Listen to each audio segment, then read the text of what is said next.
I bet you did. Because I am super, super, super excited for today's session, like always. So, first things first, if you're as excited as I am for today's session of abstract art, don't forget to just write amazing, amazing things in the session. Or maybe, yes, I miss you too. I miss you too, Shreyansh. I think if you want that I know that you're as excited as I am for today's session, just share your favorite emojis, your favorite pink heart emojis, blue heart emojis, so that I know you're as excited as I am for today's session. So, Kids Kukuruku is not just the biggest, but the longest global art festival for children, not only because we have our instructors from nine different countries, but also because we have our viewers and listeners from Oman, Qatar, and UAE. So, to all those people watching, thank you so much. Welcome. We are honored to today have you here. So today's session is brought to you by Camel, India's favorite stationery brand, in association with our radio partner 92.7 Big FM. Dhun badal ke to dekho.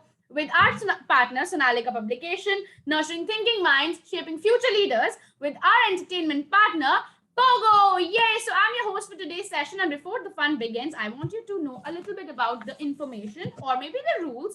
Fun rules, but okay, open your little ears for this information. Rule number one, this session will be for 40 minutes, followed by a Q&A round, during which you will be on your mute, but you will be allowed to write in the Q&A, which is your question and answer box, all your queries. So at the end, the most answered or questions, I will be able to ask Kanika, and she'll be answering all your queries. Number two, if you feel confused, you cannot see anything or hear anything, please check with your parents. But even if you miss something, don't you worry, because Kukuruku always have a backup for you. So even if you miss onto something, we have point number 3, in which all these sessions are being recorded for your future benefit, so that you just have to log in your details in the Kukuruku dashboard, and then you will get access to all the recorded session.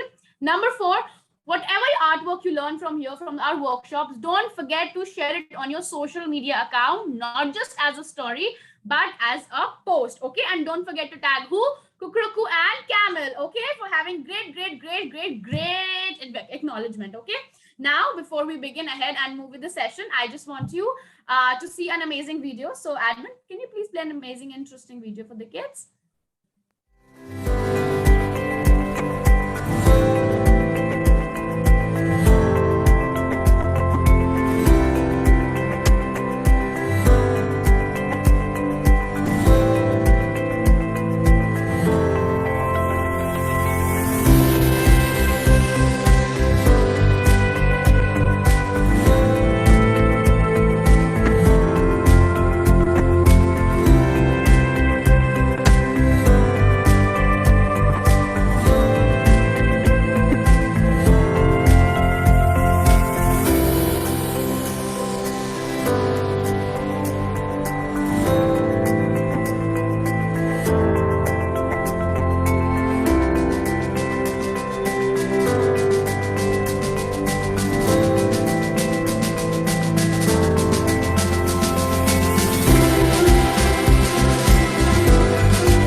Wow, such an amazing drawing. Don't you want to draw it? Just try it at your home. Do your amazing and unique artworks. With that, on that note, I wanted to introduce you to today's session.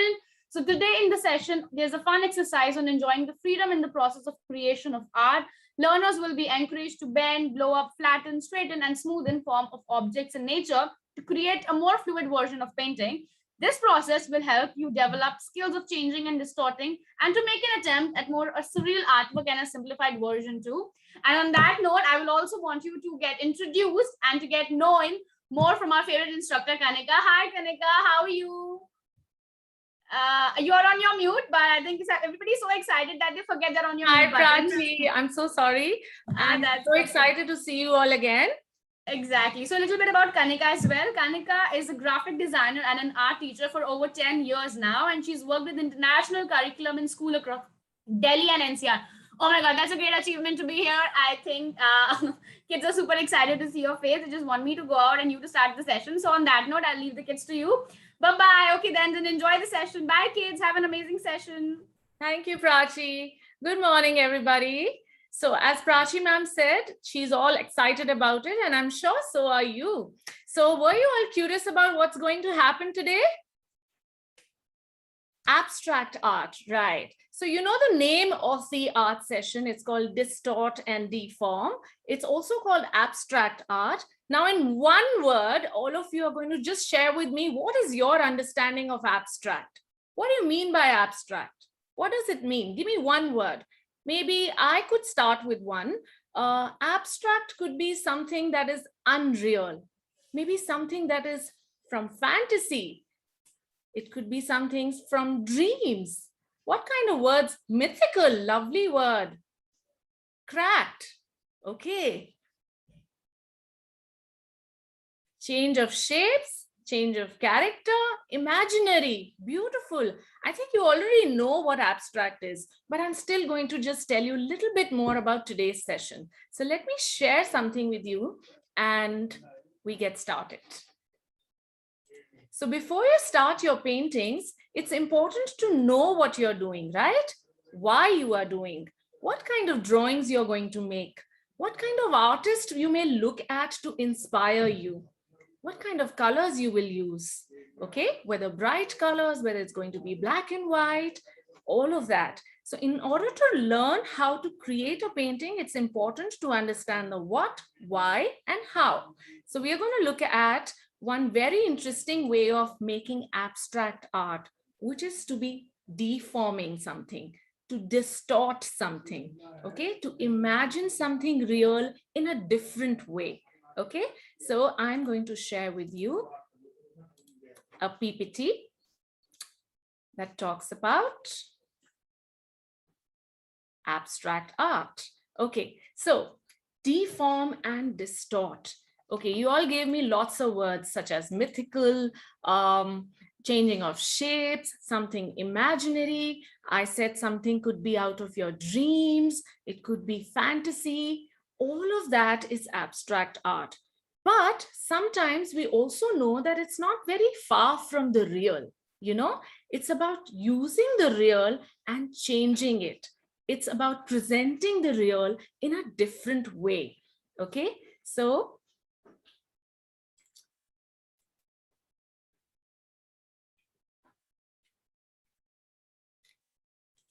the meaning of abstract, to reshape and to express something in a different way. For example, you have a rubber band in an oval shape, but you stretch it, it changes its shape, right? So simple examples like that.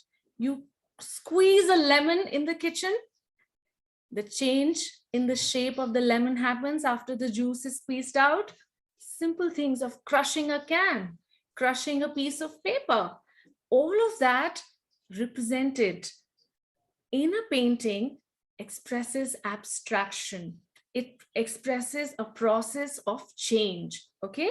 Something that is a shifted way of looking at things, something that exaggerates the size of things.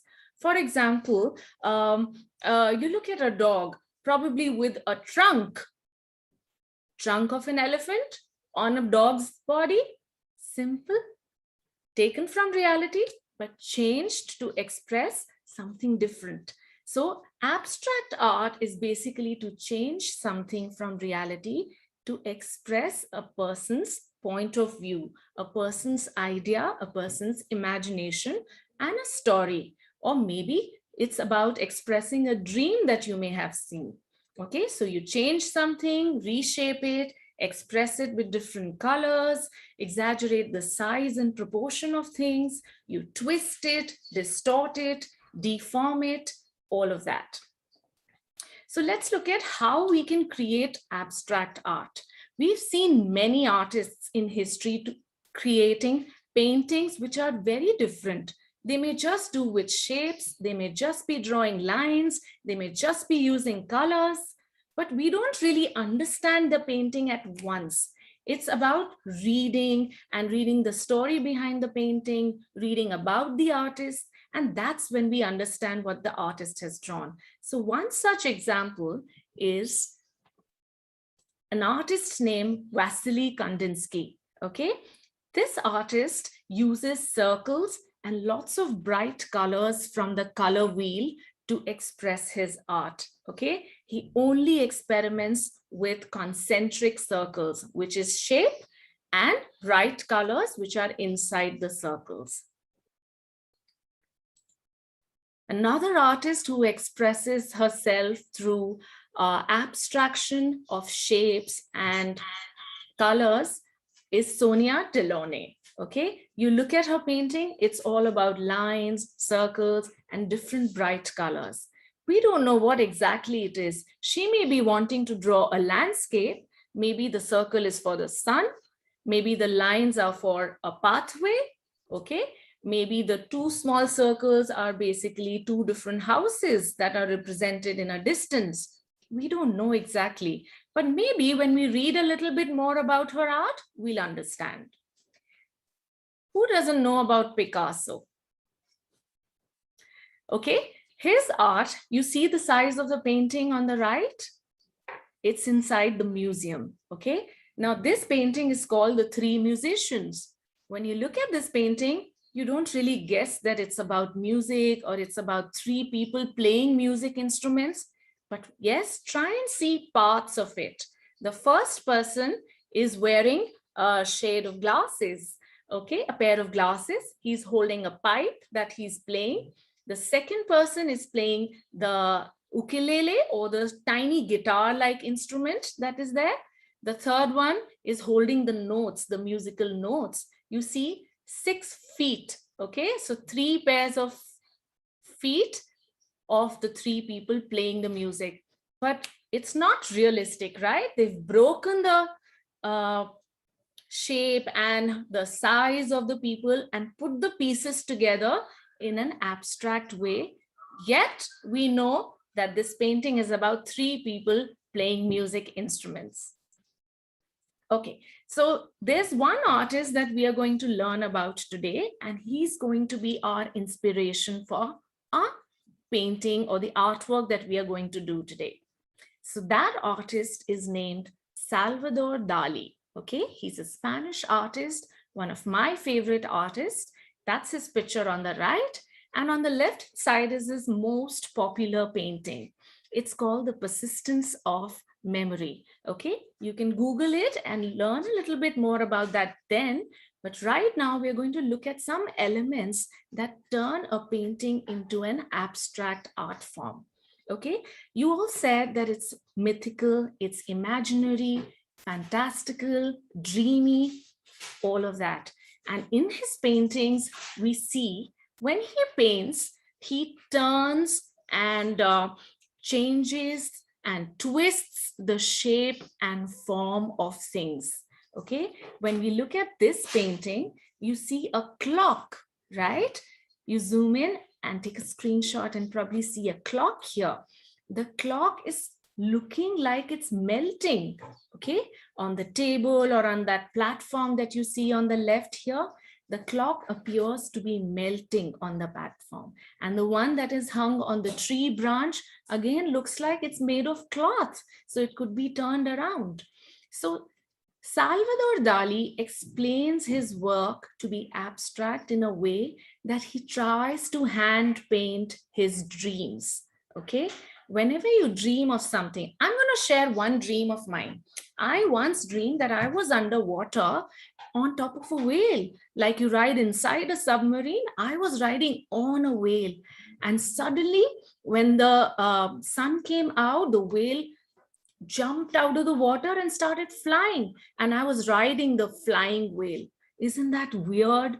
But yes, it is my dream. And I would like to paint that sometime maybe as a painting. So Salvador Dali does the same. He describes his paintings to be something inspired from his dreams. Okay, let's look at another artwork that is his work again. You see an eye in the center, okay? And there is space at the bottom. The lines that he's drawn at the bottom takes you towards the eye. The eye really stands for the reason that is painting his dreams. You see your dreams in your eyes, and that's why this painting he made. The third painting, which is what is going to inspire us today, is of these elephants. They are called the stork-legged elephant. You all know stork? Stork is a bird, right? So the legs of these elephants are of a stalk. Now you look at the real thing. Elephants are heavy. They have thick, fat legs that can take the weight of an elephant, right? But in his painting, he's taken legs that are really thin of a bird that is really light and can fly. So he's tried to present a contrast of a heavy animal with legs of an animal that is actually capable of flying. Okay, so he's tried to present an opposite thing in the same animal drawn. So this painting is our inspiration today for our artwork. Now we know that abstract is all about presenting reality in a different way, right? But the basic principle of abstraction is to change the shape or form of something. For example, from life, we look at a ball, a sponge ball, and press it, it changes its shape, right? We crush a can, it changes its shape.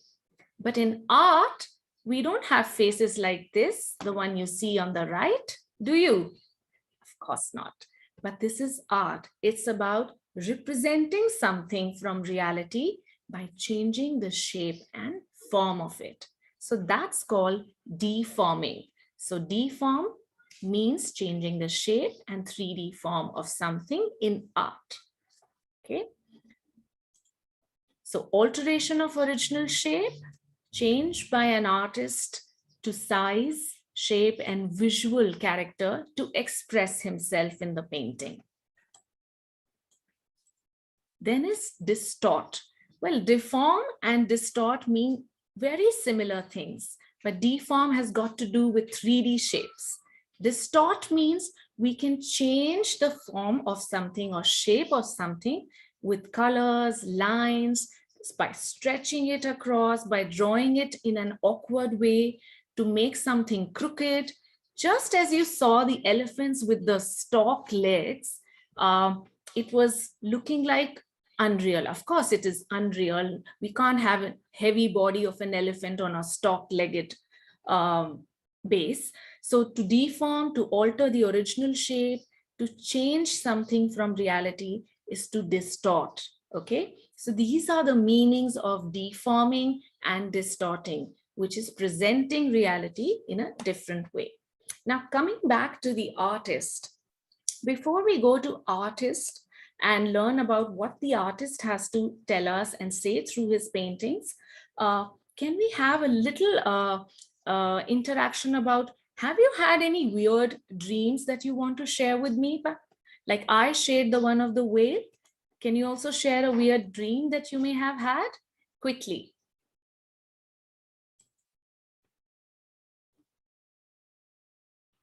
Okay, so what do I see? You had a big head. You were frozen, flying on a monster, a tree which looked like a boy. Your house is in the shape of an elephant. That's interesting. You were flying on a cloud. You saw Doraemon in real. Amazing. That sounds like great dreams. I'm sure you've had good fun watching those dreams. Okay, so are your dreams in color or in black and white? Can you share with me? What color are your dreams? Are they black and white? Are they colorful? Oh, different wonderland. A tree ate you. My God.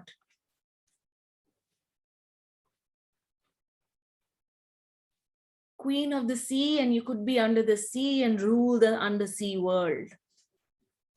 Ant with elephant legs. Okay, great. So those are great ideas to inspire me too. Okay, so today we start learning about this artist, but there are three very important paintings of this artist that we will take inspiration from. Although he's made many of them, but there are 2 or 3 that we can take inspiration from and make our artwork today.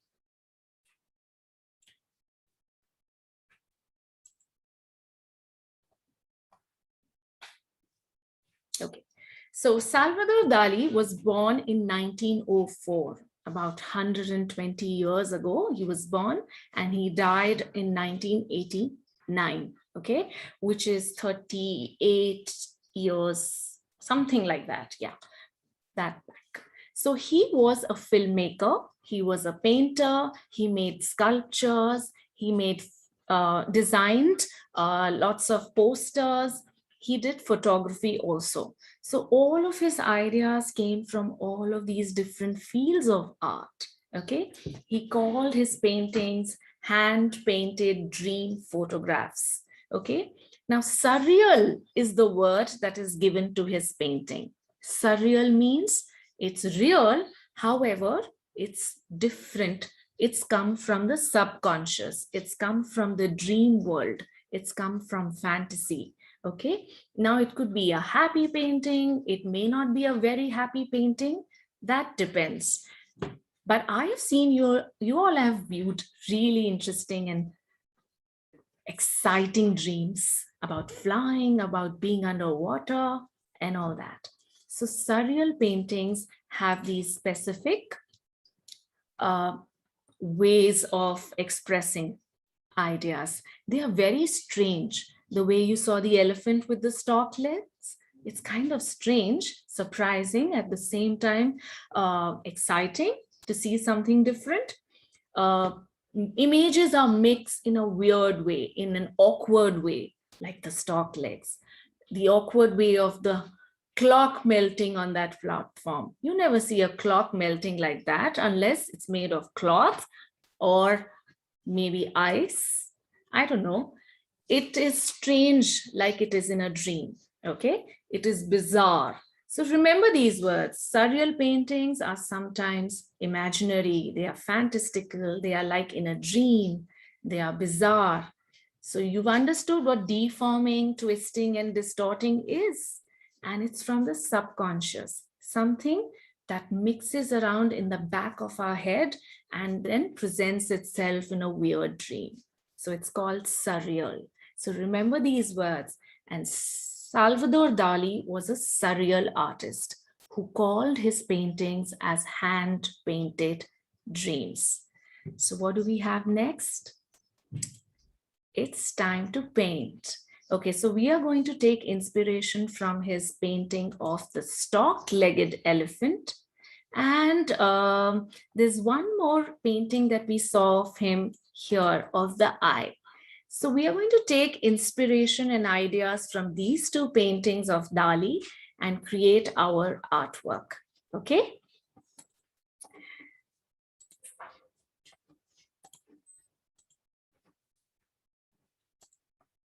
So this is the painting we will get inspired from, and this will be the other painting that will help us draw our artwork today. So let's get started. You've understood the meaning of deform, you've understood the meaning of distorted, you've seen his paintings, the one of melting clock here and the one of elephants, and the meaning of surreal. So Salvador Dali, here we go. Let's start painting. I'd request the moderator to please spotlight my video so that I could start painting. Now for painting, you must have your material on the table that you're drawing. Okay, I'm using an A4 sized sheet. Okay.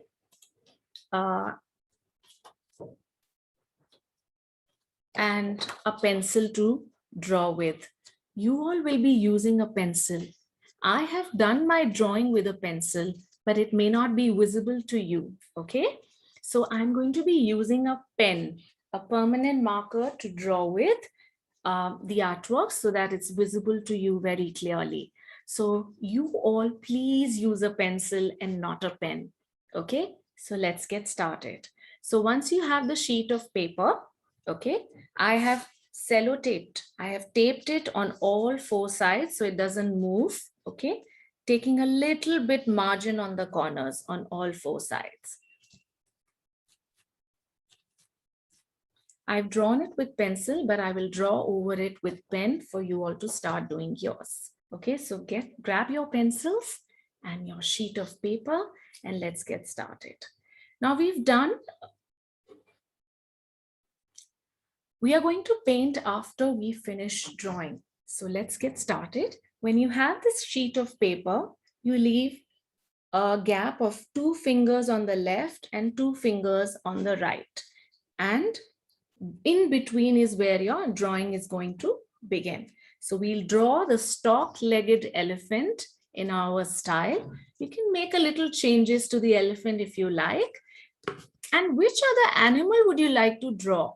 Maybe we can look at another animal the next time, which is tomorrow. Today we'll finish this. Okay, we'll do the elephant first.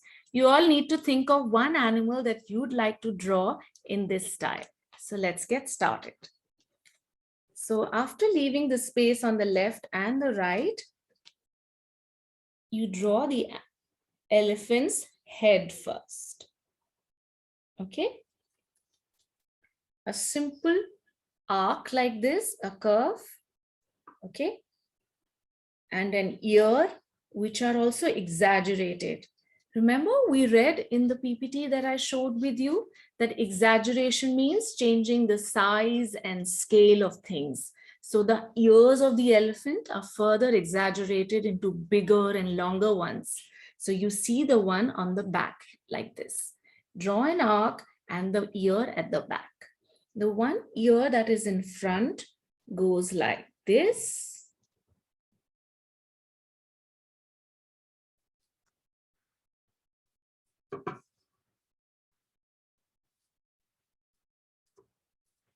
Okay, this is the eye of the elephant. Simple. I'm sure a lot of you have learned how to draw the Ganesha. Maybe something similar like that. Just that you have to increase the size of the ears and make them longer instead of fan-like, but just make them longer like this. Okay, now we draw the tusks. Right, the other tusk at the back and the trunk. You see how the trunk has been changed into like something more wavy, something awkward, something weird. So it's about changing reality to express imagination. And that's what Salvador Dali's elephants are about.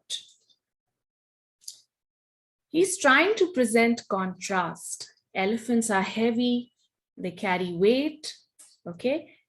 But the legs of the elephant are of a stork, which is this bird at the pond. It can fly, it's light. Do you think in reality it's possible for an elephant to have legs like these and still have that weight? Well, I don't think so. So I'll give you another minute to draw this part of the elephant. And then we start with the body. So you started with a curve like this. Then you drew the tusks and the ear at the back on top. It's like a triangle, but with a little bit of a trembling line, a little bit of a wiggly line. This one is the front ear that you see in front. It's kind of long and something of a shape of a carrot, maybe. Let's start doing the next part, which is the body of the elephant. Generally, the elephant's body is like a huge fat oval, okay? So if you're planning to draw the elephant's body with a shape first, you can have a huge oval. Obviously, you have to stick around the size and the width of the sheet of paper. So this is the curved line. This is some sort of a hump on top. So you have this curved line on the top, back of the elephant. You will also draw this cloth. In the Egyptian culture, so Dali has taken inspiration from the Egyptians. in the Egyptian culture, you see elephants which are very well decorated with cloth. I'm sure some of you have even traveled around the country and seen elephants which are really decorated, painted all over. They have a nice decorative, heavy, shiny, shimmery cloth on the back where you've even taken ride of the elephant and seen that cloth. Similarly, in the Egyptian culture, they have decorated elephants like this. So maybe he had a dream about riding an elephant, or maybe he had a weird dream about how elephants' legs have turned thin and long, and then he expressed himself through his painting. So it's this cloth which has these patterns on them. You can draw your own patterns if you like. I'm just decorating that.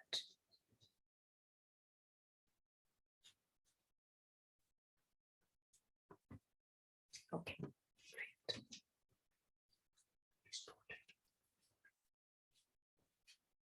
Now let's start with the 4 legs, okay? Legs are long. First, see how I'm drawing, and then you can start. So I started just right below the cloth that is on the elephant's back, and I extended that leg to a thin, long leg, okay? The next line that completes the leg starts from under the ear here.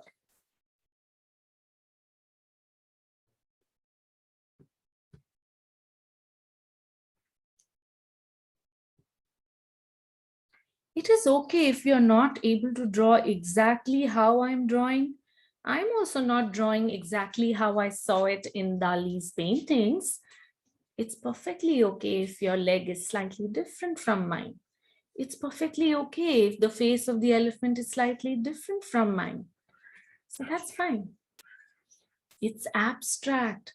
It's real, but at the same time, it's imaginary. Okay, so the front leg, one of it is done. Let's do the other leg. You must have noticed when we walk, one leg goes front, right? Similarly for all animals. So the other leg is in front.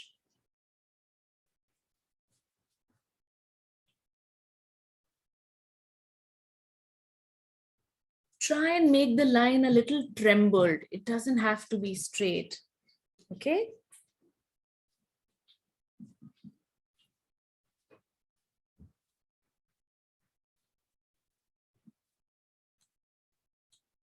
Okay, I'm going to wait for some of you to finish.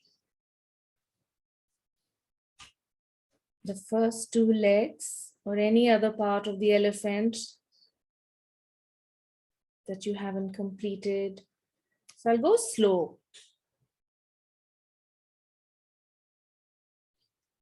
I loved reading about all the different dreams you all have experienced and shared with me.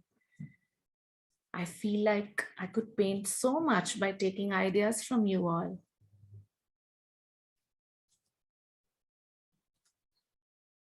So the eye, the face, and the front 2 legs are done. Now we are left with the back legs and the rest of the body and the tail. Okay. So after the front 2 legs are done, we start making the abdomen, the tummy. Generally, it's kind of rounded and big, you know. They have big fat. It's the largest animal on land. So it has to be big, fat, and larger than life. But in Dali's paintings, this elephant looks like it's not eating healthy. It's kind of malnutritioned. Yeah. This is the abdomen, after which we'll make the back legs, right, starting from here.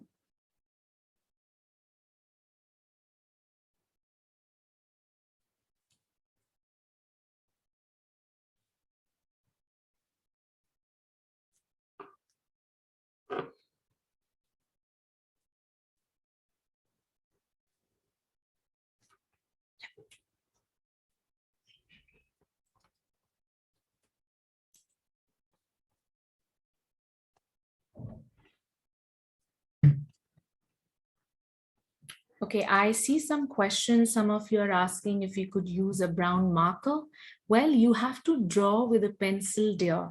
I repeated it twice before I began drawing. You have to use a pencil. I'm using a marker because I need you to see my work clearly on the screen. That's why I'm using a marker. But you are going to use a marker after the whole painting is complete. Okay?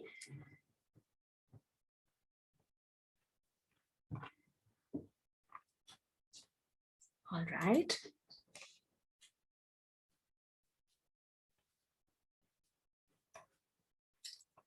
So one question I see, very interesting question someone's asked on chat. Don't you think a malnutritioned elephant gives a negative vibration? Yes, maybe it does.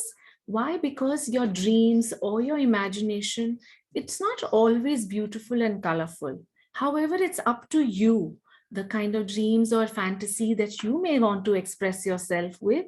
It's up to you how you want to express yourself. You may have a happy, healthy elephant with wings to fly with. That's fine. But we are taking inspiration from Salvador Dali. So we'll try and replicate what he's drawn so that the next time we do something, we can take care of what we don't want and what we want, and how we can deform and how we can distort the image to express our personal idea. You can change the colors. I'm going to change the colors for my elephant here. You all are free to use the color you want. So I hope the third leg is done. Now we move to the fourth leg. So at the back, you first have a curve like this.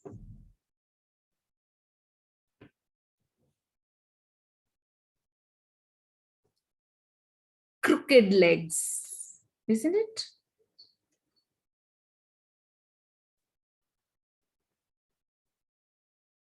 There we go.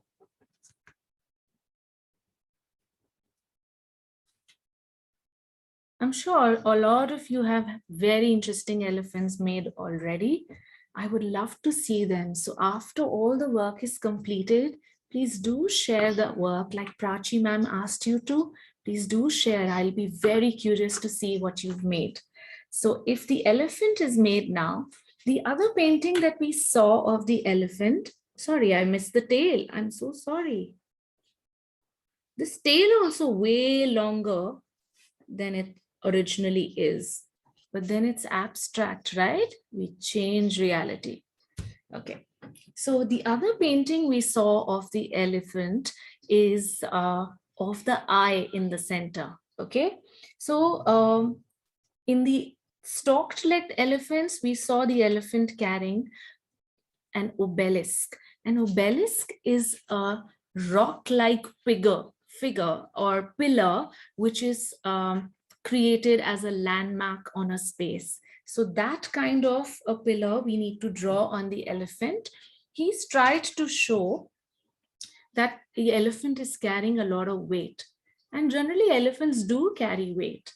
Like in India also, in the southern India, like in the state of Kerala, elephants are taken to the jungles to carry wood and timber from there. And that wood is used for creating furniture. So elephants do carry weight all the time. So herein in his painting, he made an obelisk. Okay, you all can note down the spelling of this word and find out what it is. O-B-E-L-I-S-K, obelisk. Okay, so we are going to draw that simple triangle. Leave a little gap here and make a simple triangle on top. And a rectangle below. Then a triangle here with a slanted line to show the side of the building or the pillar or the rock monument, whatever you may want to call it. Do read the meaning of this word. This is the bottom of the pillar. You will see that in his painting, he did not show the pillar kept on the elephant. It showed that the pillar was floating. somewhere above the elephant. It was kind of floating. It was not kept on its back. And there is this eye. You know what eye symbolizes? Why do we use an eye? What do we want to say through an eye? Can I have your responses in chat? Why would a painter use an eye in his painting? I even mentioned why he could be using eyes in his painting. I mentioned it while I was presenting. Okay, vision, to see the dream. Thank you, Bhavna. To see and draw, of course. Vision, to show how we see the world. It's an ancient symbol. Pallavi, are you sure it's an ancient symbol? I'll find out more about that. So that's something new I learned from you. Yes, so it is for presenting vision, dream. You see dreams with your eyes, right? Okay, to see and draw. Great. So if this part is done, shall we move ahead? Now this part is very, very easy. We'll take the eye from his other painting, okay? It was all a lot of blues, okay? So I'm going to make one eye in a different shape, and the other eyes may be smaller or bigger. So first you create a boomerang-like shape, or maybe a new moon-like shape, which is the upper eyelid, okay? This is easy to make.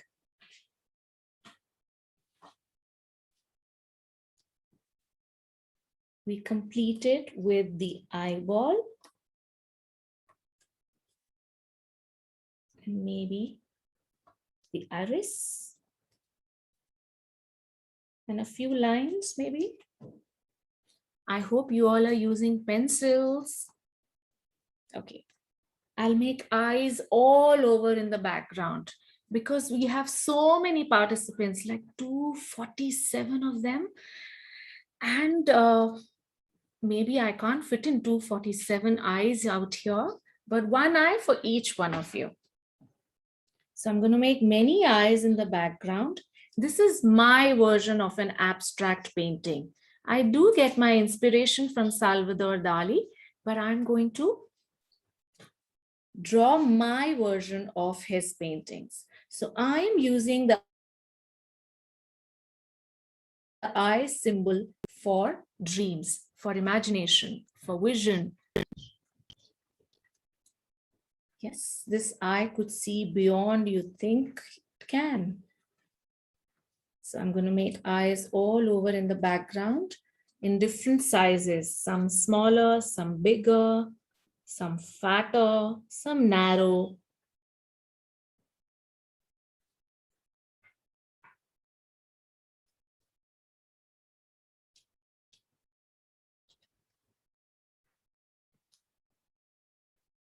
Okay, go down here.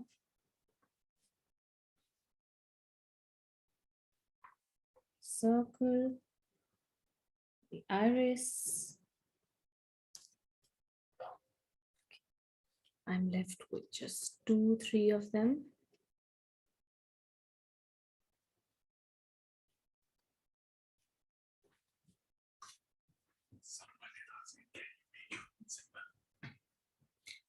Do you want to make your own symbol? You could. What could be representing dream, imagination, or vision? I think eyes was a good symbol, but you all are so creative. I'm sure you can think of something. You see dreams, but there could be something in your dreams that gets repeated. Like for me, sometimes it's the sky or sometimes the underwater. So I could make water or fishes to represent my dream. A cloud could be used as a symbol to represent dream. Okay. You can take inspiration from other art forms. A lot of art forms like Vasily Kandinsky, he uses only circles, the concentric circles and bright colors. That could be a symbol for your dream. Sonia Delaunay, she used lines, shapes, and circles to make her art. So you could use some small lines, you could use triangles, you could use eye inside a triangle. So you can make your own symbol also. Do share with me what your symbols are. Just put it in chat. I'd love to read them.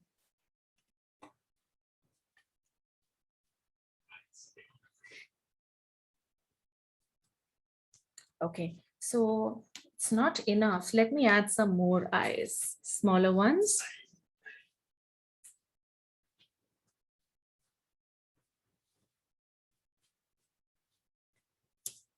Great. So if this drawing is done for most of you, we could get our paints ready to paint this.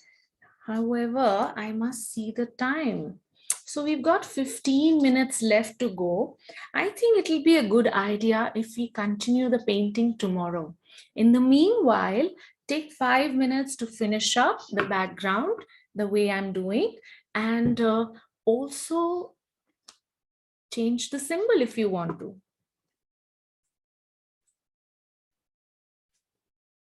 Awesome.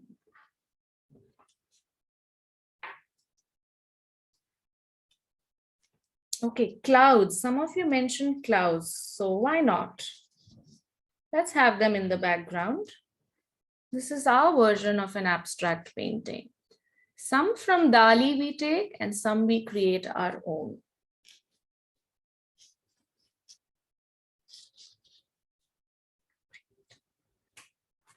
All right, so the drawing is done. Who else wants to share anything? You could have birds, of course, you could have birds. How would you want to make birds? Simple forms like this? Why not? So this ends up becoming a painting inspired by Dali. And you guys, I think you all are so creative. Thank you for giving me these ideas. I'm going on adding it to my painting. Okay. So I can have birds around. However, in his painting, we also saw that the elephant was on land, right? And it was way taller than the land. So we'll have a straight line dividing the background into two parts. The foreground, which is below here and around the legs. And this is the background where we have the eyes, the clouds, and the birds. So a line dividing the composition into two parts. This is a bit of a hilly area in the background. So once the drawing is done,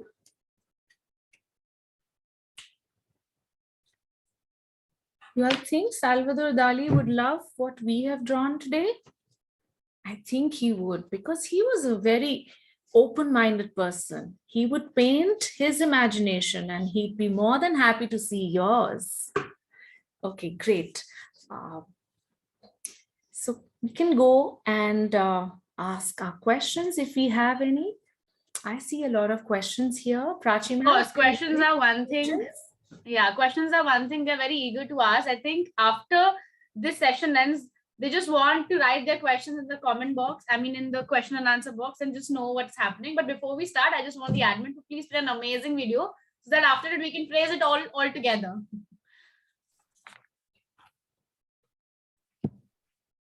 The admin.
mixing colors and then making something so unique, just like what Miss Kanika taught us today, right? Such different unique talents with the elephants like so big with the eyes all over place. Very unique, really very talented stuff. Thank you so much for sharing this amazing art with us. And I think every kid today is really happy because they've learned something or the other that's new. So with that, I'll ask you the questions. Number one, are deforming and distorting the same? Deforming has got to do with 3D shapes. Distorting could be addition of colors, changing, stretching things. It could be 2D and 3D both. But however, there is a very thin line in the difference, very thin difference between both the words. You can even Google or go to dictionary.com and see the meaning and try to understand it in your own way. Okay. However, there isn't much difference. Deform means changing a 3D shape into something different.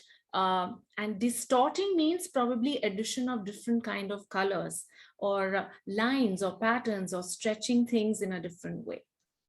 Yeah, and they can always refer Google and dictionary because everybody understands in a very different way. So you can always refer that too.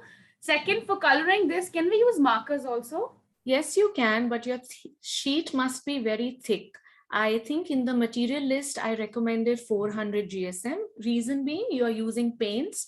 And if you're not using paints, for markers also, you need something thick so that it can absorb the ink better. Okay, right, correct.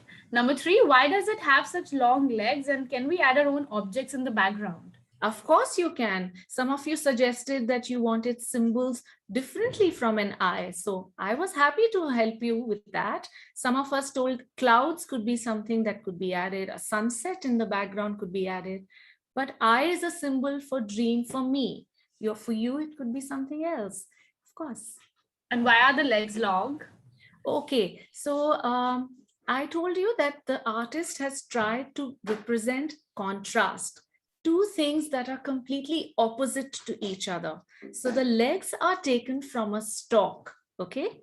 Find out what a stalk is like, and if it's a bird, how much it flies, what are the legs like.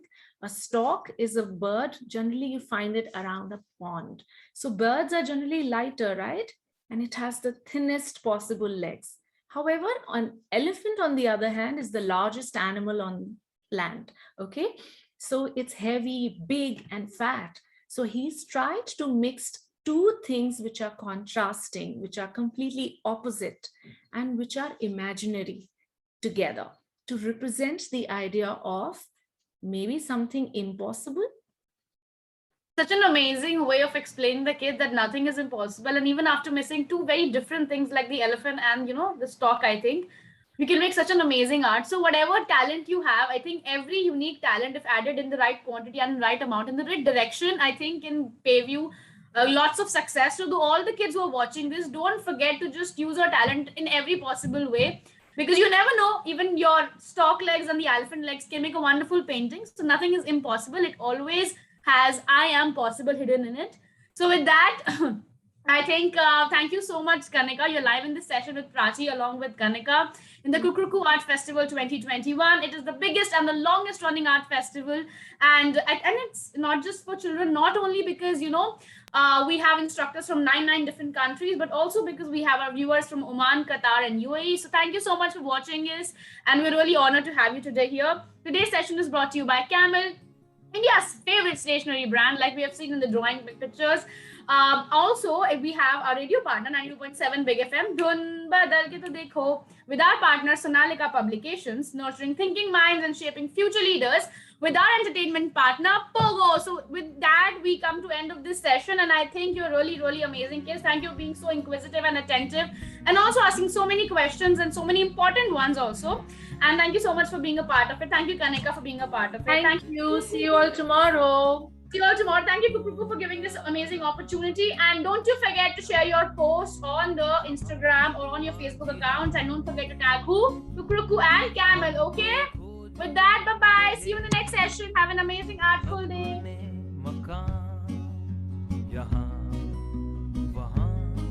Bye-bye.